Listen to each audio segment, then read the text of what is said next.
Alors justement, Jarod Sinclair, excuse-moi de te couper, mais là, c'est Ouais. les rares fois où on entend parler d'ufologie en France, c'est chez Hanouna. Bah Mais oui. pourquoi pas? Moi, je vais vous dire la vérité, les amis, parce que je vous dis tout. Et puis, on est tellement peu écoutés que de toute façon, c'est comme si je le disais pas. Non, comme ça, c'est dit.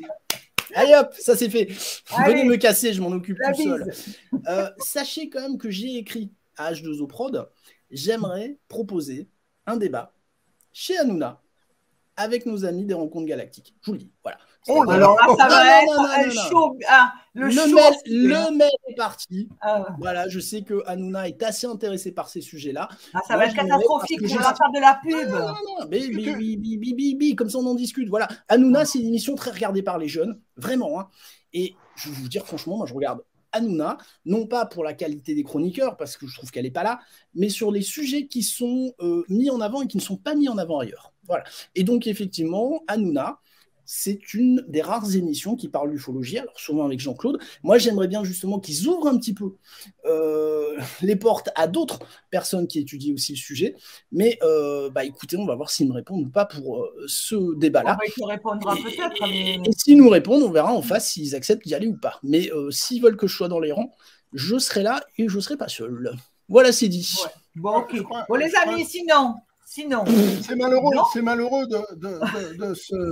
de se réduire qu'à une émission comme TMPP, quoi, je veux dire. Ouais, mais TMPP, c'est des millions de spectateurs, Bernard. Oui, mais c'est vraiment du. Enfin, rappelez-vous Dominique Filol. Dominique Filol, je me souviens, il a à côté de lui un Castaldi qui est écarlate tellement il rigole. Oui. Et Bernard, il le retourne comme une chaussette. Et une fois qu'il a retourné comme une chaussette, le Benjamin Castaldi, il moufte plus jusqu'à la fin de l'interview parce que Dominique a été impérial. Il l'a calmé en 2-2. Il était surtout très. Et après, ça a discuté. Non, mais après, ça a discuté de façon solide, concrète, raisonnable. Mais c'est sûr que tu as un mec qui est écarlate, qui rigole, tu sais pas pourquoi il rigole. Et à un moment, tu as envie de lui mettre le plexiglas dans la tronche. C'est normal. Mais ce qu'a pas fait Dominique, Pascal, justement. Il faut savoir une chose, c'est que, et moi j'ai participé aussi à pas mal d'émissions en France, aussi bien télévisuelles que radio. Je me souviens ça m'avait vraiment choqué, mais tout est prévu d'avance, c'est-à-dire que tout est orchestré avant même que l'émission en fait. Si. Oui. Il y a un rôle à jouer. Pascal avait certainement un rôle à jouer. Et Hanouna lui a dit avant. Ça se fait comme ça. Moi, je sais, j'étais à la préparation d'une émission avec Yves Calvi. Il y avait Alain Sirou d'un côté. Et moi, Alain Sirou m'a dit, moi, je vais jouer le méchant, je vais t'attaquer. Alors, tu joues le jeu. Voilà. Ça, c'est la tienne, Bernard. Moi, je vais te dire la mienne. J'ai eu le plaisir et l'honneur de faire une émission avec Antoine Decaune qui invitait Alexandre Astier. Il fallait un ufologue. Et ça a été moi. Et c'était un honneur. Tu sais quoi?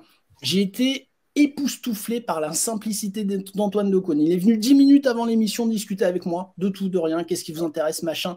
Il avait son script, mais il m'a laissé totale liberté d'expression. Je te le dis, hein, donc voilà, donc il y a quand même des... Decaune, c'est une figure. Hein. Ah non, mais j'ai été... à voir avec Hanouna, là, il faut fils de Georges ouais, mais alors... Non, mais pourquoi je dis... Un journaliste illustre à la télévision. Non, mais les amis, on parle d'Hanouna. Il y a un moment, il faut arrêter de dire le sujet n'est pas grand public, on n'arrive pas à trouver des relais de diffusion pour discuter du sujet, et après dire non, mais lui, je l'aime pas, j'y vais pas. Moi, je vous dis franchement, je préférerais faire Hanouna qu'au quotidien. Je vous le dis. À mon quotidien, je ne peux pas le voir. Non, mais voilà. Donc, il y a un moment, il faut. Si on est sûr de ce qu'on dit, si on est sûr de ce qu'on véhicule, si on est sûr du discours qu'on a, eh ben, il faut aller là où il y a du public.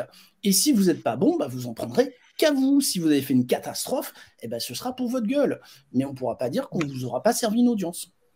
Non, mais c'est un sujet aux États-Unis, on ne fait pas ce genre de débat.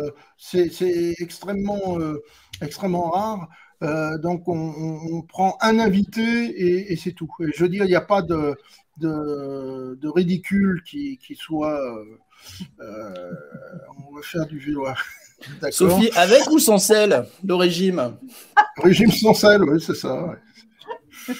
Oui, c'est ça. Encore un coup du 49.3, ça. Bisous, Sophie. Non, je crois qu'il faut voir les choses, c'est qu'il y a deux types de télévision. La télévision en France, malheureusement, elle est beaucoup plus, je dirais, à la ramasse, beaucoup plus au ras des pâquerettes que la télévision américaine. Mais c'est aussi Bernard, là, télévision américaine, c'est pas non plus apostrophe, quoi. Ça dépend lesquels. Ouais, attends, faut pas déconner, quoi. Ça dépend lesquels. Ah non, ben apostrophe avec Bernard Pivot, c'était voilà, me dis pas que la télévision américaine, les mecs, ils sont avec les pipes à discuter littérature, quoi. Quand j'étais en France, je regardais souvent Bernard Pivot, et les dossiers de l'écran également. Je suis même pas sûr que. On avait des émissions illustres. Bernard, je suis même pas sûr que les Américains. Depuis, il n'y a plus grand-chose. Non, mais les Américains ont même pas l'équivalent d'un temps X. Enfin, il n'y a rien qui arrive à la cheville d'un temps X en Amérique. Bah non, il faut dire les choses. C'est clair. Mais ça dépend quelle chaîne. Ouais. Bon, moi j'aime bien de Grace Tyson. De 200, je ne sais plus combien de chaînes de câblés. C'est très difficile quand tu prends History Channel, Skinwalker Ranch, la révélation inédite. History Channel. Oui, voilà, on va y revenir.